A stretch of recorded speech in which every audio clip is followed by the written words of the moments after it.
Salut à tous, bienvenue dans une nouvelle vidéo. Aujourd'hui je vais vous parler du dernier épisode de Ghost Adventure, Double Eagle Restaurant.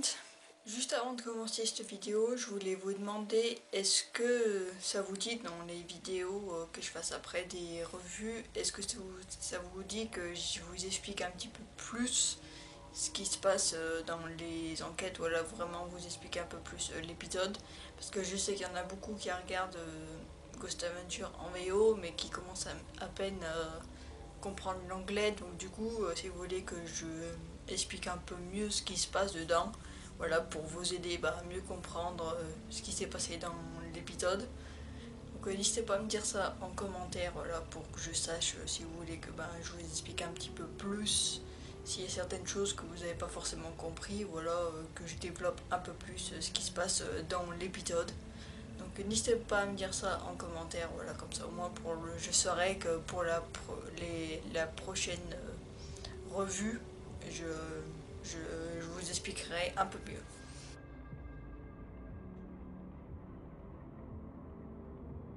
Pour les interviews, je vais vous parler des premières interviews qu'il y a eu dans le Double Eagle Restaurant, puisqu'après ils font aussi les autres interviews pour le deuxième endroit. Donc du coup, les moments que j'ai bien aimé pendant cette interview, c'est quand ils interviewent Jenny Marrel, je crois que c'est comme ça, voilà, qui est la manager.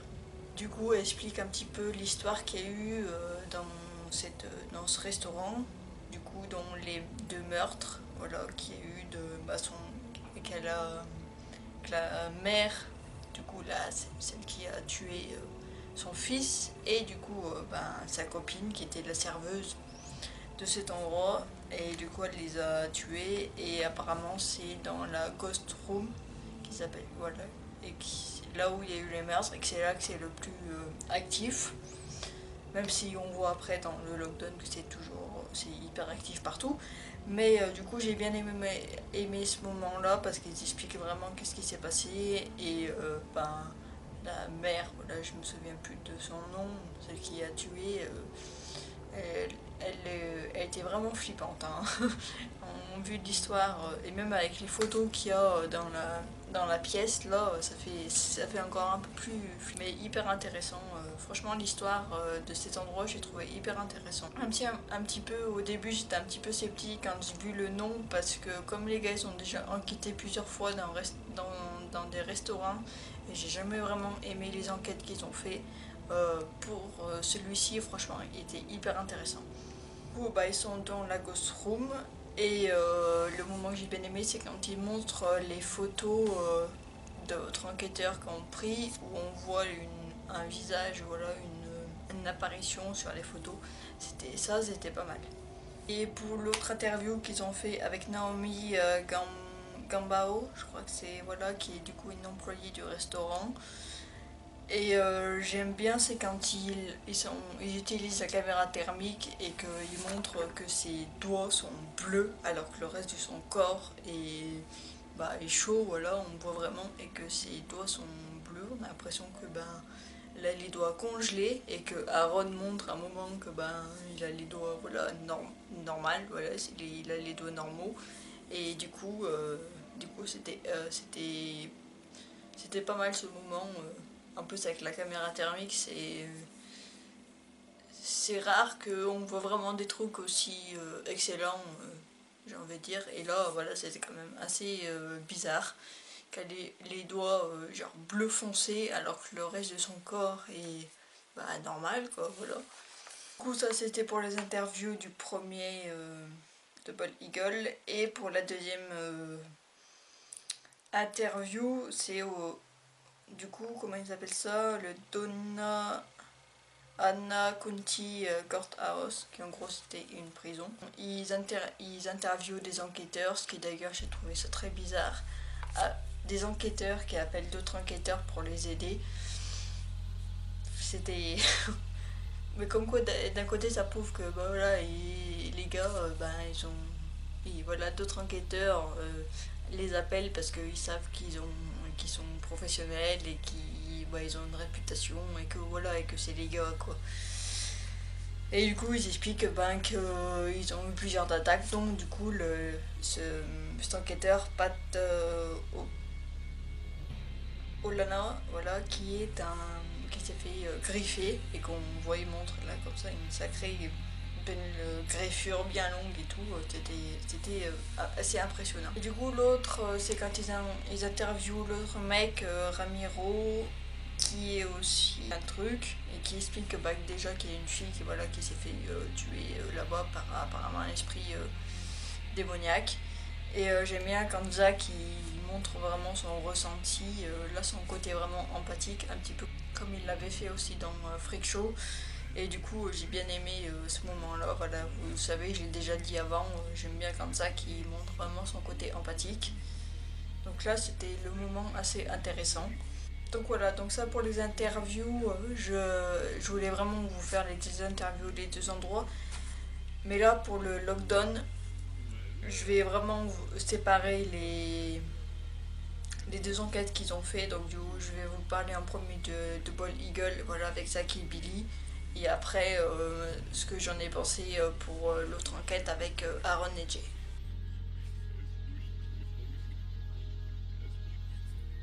Donc voilà, donc Zach et Billy sont dans le restaurant et ils voient une apparition, ce qui était pas mal, mais j'ai pas trouvé ouf. Et après, là, le moment quand même le plus excellent que j'ai trouvé dans cette enquête-là, c'est quand il montre qu'il y a voilà, un objet qui tombe. Et ça, c'était vraiment hyper intéressant. Voilà. Donc du coup, ils ont dit qu'il y a des poltergeists. Et du coup, ouais, il était pas mal ce moment-là. Mais le moment, je crois que le plus intéressant, ça reste quand ils sont dans la ghost room. Et que Zach, j'aime bien le moment quand il explique avec Billy, qu'ils disent l'histoire du miroir. Donc voilà, si vous n'avez pas vraiment compris, mais en gros, les miroirs seraient des portes, voilà, des portails de l'au-delà. Donc du coup, il y a des esprits qui peuvent passer à travers les miroirs, apparemment. Comme un petit peu le Winchester Mystery House, voilà, c'était un peu ça. Et du coup, à ce moment-là aussi, ils font la réflexion qu'il y a le miroir, mais aussi c'est la pleine lune. Et la pleine lune aussi, si vous savez pas, et quand il y a la pleine lune, il y a plus d'énergie électromagnétique. Du coup, les esprits sont beaucoup plus actifs. Voilà, ils ont beaucoup plus d'énergie. Donc du coup, tout ce qui a fait que ce soit les miroirs, voilà, la pleine lune, du coup, il y a une grosse énergie électromagnétique. Et ce qui a fait que il y a eu plein de preuves dans cette enquête-là. Et du coup, ils utilisent le Paranormal Puck. Et franchement, j'adore vraiment de plus en plus cet équipement créé par Beach Chapel.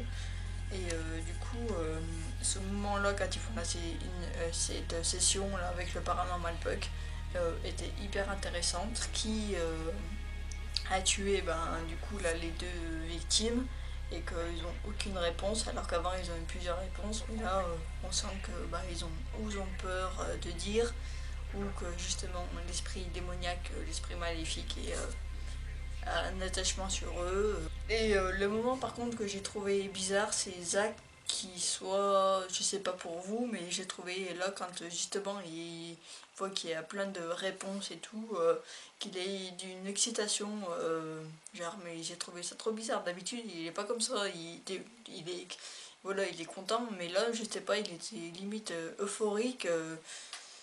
J'ai pas compris pourquoi il était autant excité. Est-ce que c'est justement parce qu'il y avait beaucoup d'énergie dans cet endroit et comme il est hyper sensible, là, comme il est empathique, est-ce que ce qui fait qu'il y a tellement d'énergie dans cet endroit qui fait que il était excité et qui contrôlait pas vraiment son excitation, voilà, ses émotions.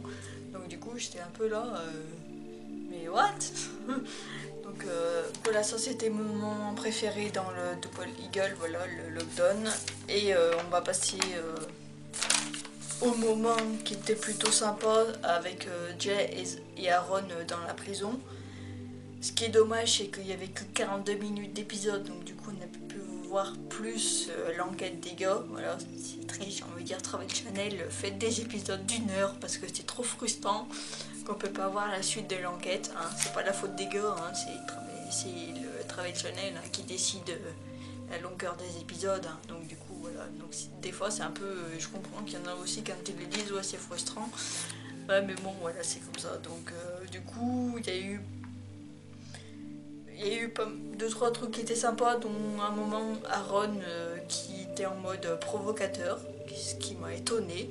Voilà, j'étais Aaron qui provoque et qui provoque en plus sans Zach, ce qui est bizarre parce que quand il y a Zach, il le fait pas ou très peu, et là du coup il était en mode je vais provoquer et tout, ce qui était très bizarre. Hein. Et après l'autre moment qui était hyper bien, c'est l'orbe qu'il y a en même moment qu'on voit un orbe et qu'après il y a une voix qui sort de la spirit box, et du coup ça c'était plutôt sympa. Et puis moi comme j'adore les orbes, du coup là j'étais ravie parce qu'on la voit vraiment. Donc voilà, donc ça c'était mes avis pour cet épisode. En globalité je l'ai trouvé super intéressant. Après c'est pas le meilleur épisode de Ghost Adventure et même de la saison 14 hein. Voilà, pour l'instant des 4 épisodes je dirais peut-être pas que c'est mon préféré, mais pour l'instant je trouve que cette saison 14 commence bien hein, voilà. Peut-être qu'à la fin, peut-être la saison 14 si j'y pense, je ferai peut-être un récapitulatif si ça vous dit de tout ce que j'ai pensé de cette saison 14, voilà. N'hésitez pas à me dire, vous, qu'est-ce que vous avez pensé de cette enquête, voilà, de cet épisode. N'hésitez pas à me dire ça en commentaire, voilà.